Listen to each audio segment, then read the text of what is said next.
రక్షాబంధన్ పండుగను భారతదేశంలోనే కాకుండా నేపాల్ లాంటి ఇతర ప్రాంతాల్లో ఉన్న హిందువులు విస్తృతంగా జరుపుకుంటారు. రక్షాబంధన్ అనే పేరు సంస్కృతం నుంచి వచ్చింది. దీని అర్థం సంరక్షించడం అని. ఈ పండుగ రోజున అక్క చెల్లెళ్ళు తమ ప్రియమైన అన్నదమ్ముల చేతికి రాఖీ అనే ఒక ప్రత్యేకమైన తాడును రక్షగా కడతారు.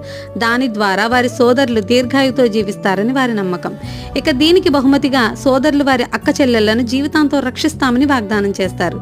అయితే ఈ చారిత్రక రక్షాబంధనానికి మొట్టమొదటి వాగ్దానం ద్వాపర యుగంతోనే మొదలైంది. శ్రీకృష్ణుడు భూమిపై ధర్మాన్ని రక్షించడానికి చెడునంతం చేసే క్రమంలో ఒకరోజు దుష్టుడైన శిశుపాలుని చంపాడు. అప్పుడు కృష్ణుడి వేలికి గాయమైంది. ఇది గమనించిన ద్రౌపది తను కట్టుకున్న చీర కొంగు చింపి రక్తం కారుతున్న కృష్ణుని వేలు చుట్టూ కట్టింది. ద్రౌపది దయాగుణం కృష్ణుని మనసును తాకింది. కృష్ణుడు ఆమెతో దీనికి బదులుగా తనను సదా రక్షిస్తానని వాగ్దానం చేశాడు. ఆ తర్వాతి రోజుల్లో పాండవులు ద్రౌపదిని జూదంలో ఓడిపోయాక నిండు సభలో కృష్ణుడు పరోక్షంగా ఆమె గౌరవాన్ని కాపాడాడు.